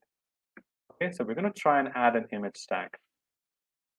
If you guys have seen the documentation, right in the assets section at the bottom, okay, I've shared a link saying where are all the Pokemon images appearing from. Okay, now this link, when you actually open it, this is basically created for you guys, so it's simple for you to use in your code. Will basically redirect you to something like this. It's a very big link, okay, which you don't need to worry.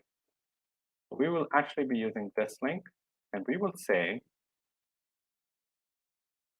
create an image element, okay, give it an src attribute, and target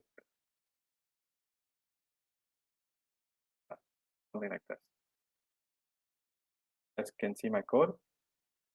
I'm going to say fetch that container, Pokemon, okay, and update the inner HTML, whatever HTML is inside that container, to this image tag.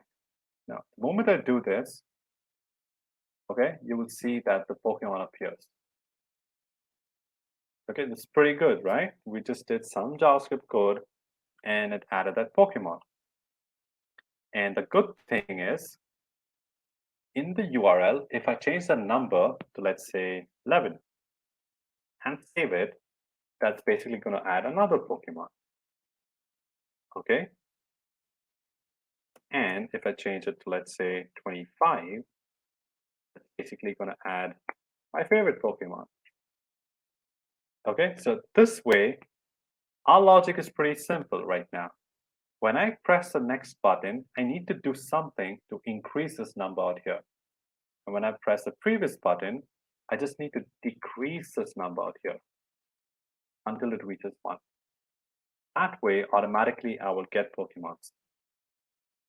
So the first thing we're going to do is make sure that we create a variable that stores this. I'm going to call it count equal to 1.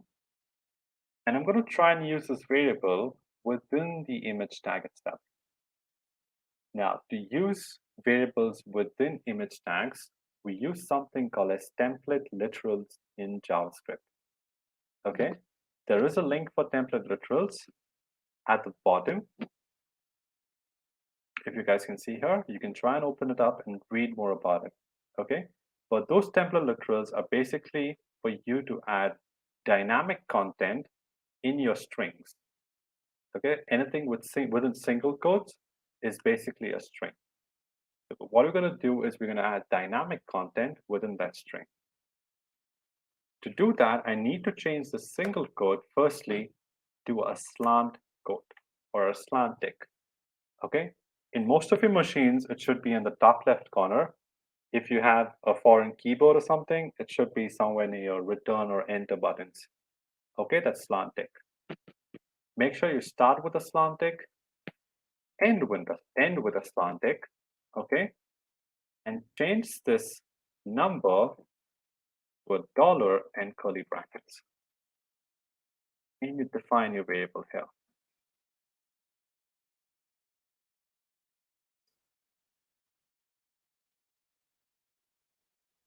Okay, so this syntax basically is just replacing that count with whatever number is here.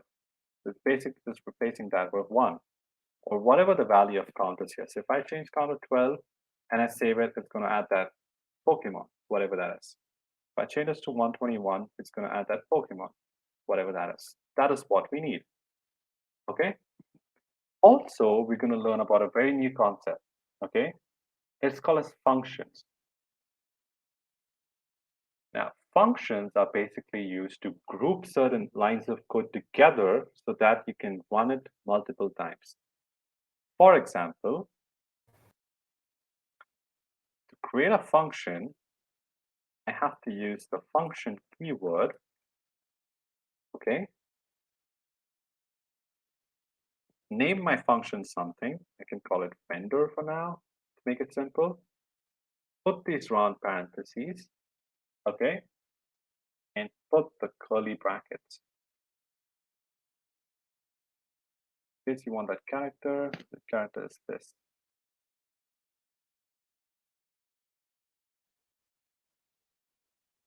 So basically what I'm going to do is copy these lines of code and put it within the function. Okay. The reason being, I'm able to reuse this code over and over again whenever I need it. That is basically when we use functions. Okay, when we actually want to repeat certain lines of code multiple number of times. Okay, that's a very handy feature in JavaScript. So we learned lots of new things today. That's it. So once we're done with the functions, now I need to figure out a way, okay, to make sure that when I click on this button here, okay, I increment this count. And when I click on this button here, I decrement this count. The first thing we need to do is, right now, our Pokemons are not appearing. That is because I wrap my code within a function. So JavaScript is still not knowing how to run this code. It's getting confused.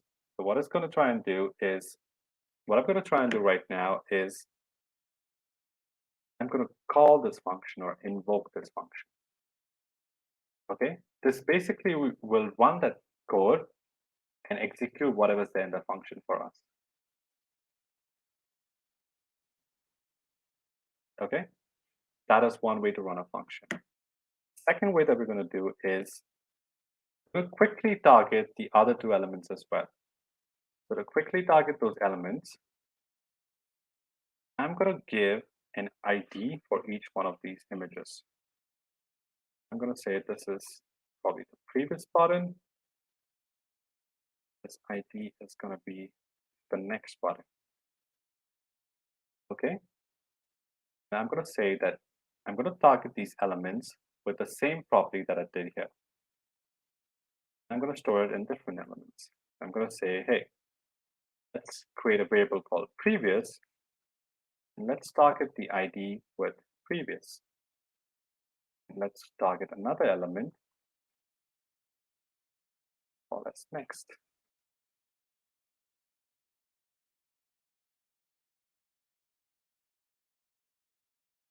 Okay. All I need to do now is tell these buttons that when you click on something, okay, try and run some piece of code. So there is a very handy feature in Elements. Okay, these are called as event listeners. And these are called the on-click event listeners. For example, there's an on-click, on-hover, on-change, and things like that. I'm going to say that when you click on this button, run this piece of code or run this function for me. This is a pretty confusing syntax, but don't worry. What we're trying to tell the browser is whenever this button is clicked, only then run this piece of code. So for now, what I'm going to do is I'm just going to say increment that count, or sorry, increment that count by 1 and re-render this page again, or re-render that image again. Now when I click back, it's going to keep re-rendering that image for me. And the same logic slightly has to be done for the next button. I'm going to say instead of decrementing, increment that count. When I click on next, previous, you see now Pokemons are actually appearing on my screen because of this. But you also notice that the Pokemons are not of the same size. It's not centering to the image. So I will try and give a class to this image tag that I created above. And I need to give it some values. Call it OK. Pokemon is already created. And this class in my CSS, target with the dot. Okay. And I'm going to try and give it a width. Let's say 300 pixel because that is the width of my container. Or maybe 280 to make it a little smaller. And a height of 280 pixel. And now when you actually run this, okay, you'll always see Pokemons appearing to the center of the image. Okay, now we've got to add some extra logic so that this count, okay, whatever we add, doesn't go below 1. Okay, that is where conditional statements come into picture. We're going to say if that count, okay, so they use a conditional statement. Okay, we've got to put this if keyword followed by 2 parentheses and 2 curly brackets. And we can put whatever condition we want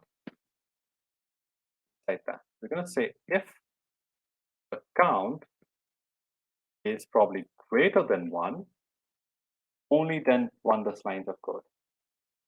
So what you're trying to tell JavaScript or a code that only when this condition within the round brackets is true, only then run this line of code. Else don't run it because we don't want a number to go into negative. The same goes for the on-click here. We're going to put a number here. The reason we're putting here is because there is a certain limit to the Pokemons.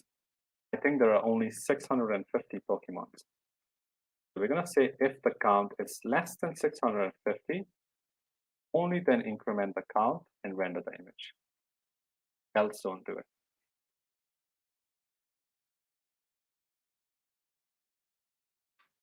So now you should actually see your Pokemons appearing. I'm just going to wait a few seconds and going to give you time so that you guys have actually implemented this.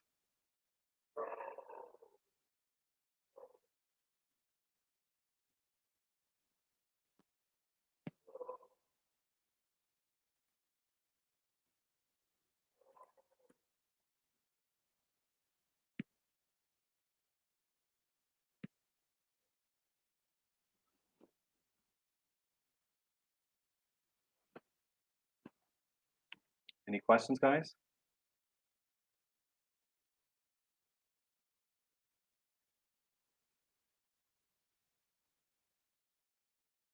Okay. If this is working, that's it, guys. Your app is basically ready. You can keep pressing the plus button or the minus button, and you can keep playing with your Pokemons. It's going to keep rendering different Pokemons over and over again. Yes, we need the render at the bottom of the script is because if you don't run this, when you first load your page, you won't see any Pokemons. It's only when you click on the buttons when will you see a Pokemon. That is why the first render is basically needed.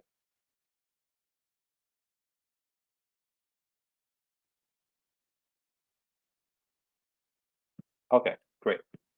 We're gonna do a very last thing, which is just put the site online, okay? This code that we created, we just want to put it online right now.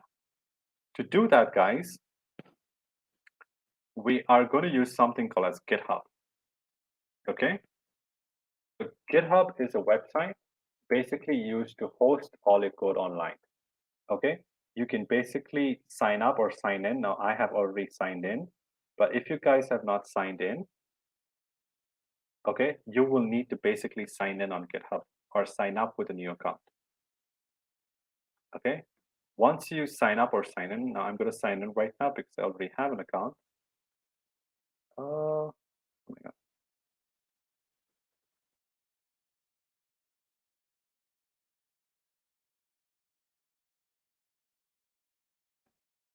Okay. Spelled my name wrong.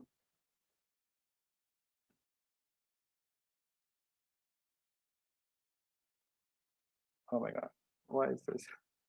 Now, GitHub has a very strong security, so I need to basically make sure that I sign in.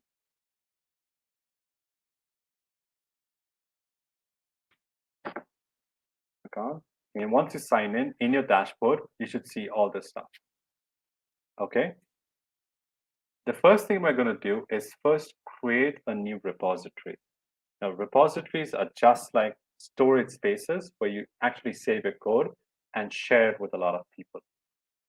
To create a repository, you need to click on the plus symbol on the top right and click on New Repository. Okay, once you do that, you will get this page. You need to type in the name of your repository. So I'm actually going to type in my first project. Most of you guys are building your first projects. Give something sensible, give something unique, and leave the rest of the settings as it is. Do not touch any of them right now, and just click on Create a Repository. Okay, you will get a repository created, and you will get some messages saying that, hey, if you want to quickly set this up and commit some code or push some code here, you need to run these commands. Now, this is one reason why we had asked you guys to install Git initially. Okay, all we need to do right now is just run these commands from our local machine so that our code is getting pushed online on GitHub. Okay, super easy. Let's do that. So to do that, the first thing we need to do is either open that Git bash that you installed. Okay, if you've installed Git, you will see some terminal like this up here when you open that Git application. Okay, but even if you don't use Git for now, it's totally fine because we're going to still use the Git commands that we need to use. Okay, we're going to try and open our terminal right here, which says on top terminal in VS Code, and click on New Terminal.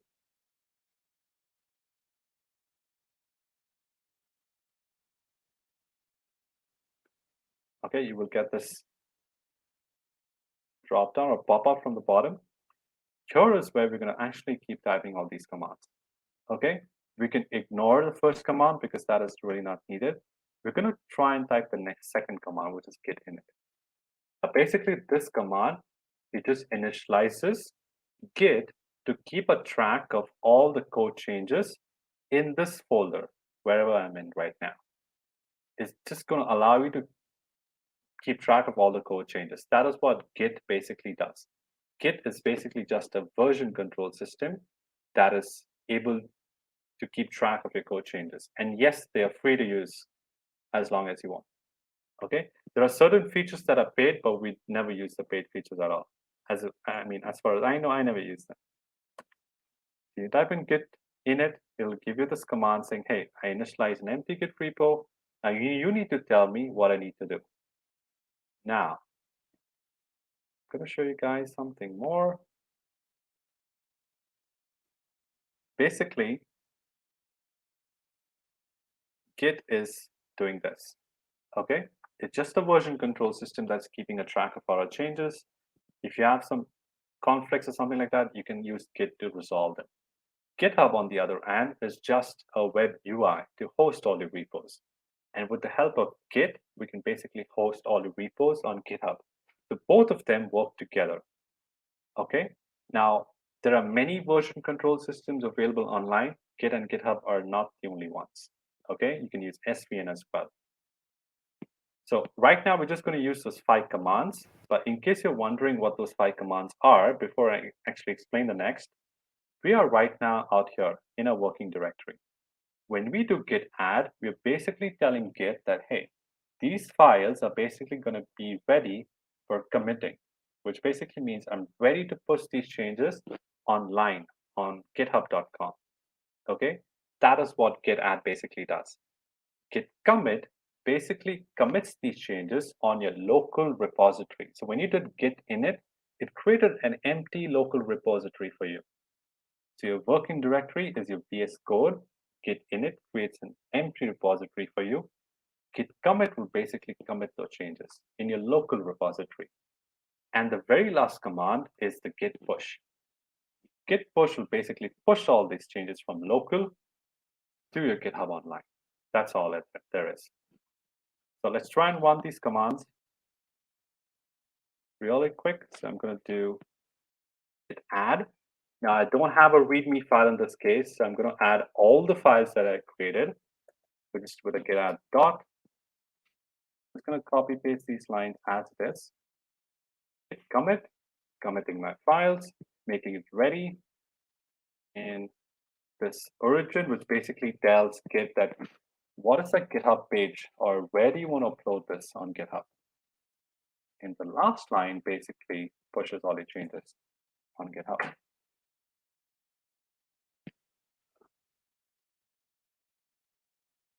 Cool, that's it. So now when you refresh this repo, you should basically see all your code getting updated here.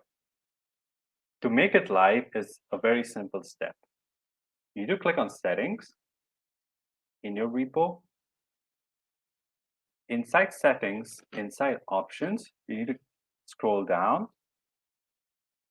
When you scroll down, you see something called as GitHub Pages. Out here, you need to change the source to master and click on save. This will automatically deploy your code on a live web page. It will refresh the page for you. And you need to scroll down back again, and you will see the GitHub page deployed. Now, usually this takes around 5 seconds to 15 minutes to do that. Okay, so in case you guys are not seeing that page, that's totally fine. But in case you see it, this is how it should look like. I'm going to share this on the chat so that you guys can see it. This is free to use and anyone can share it.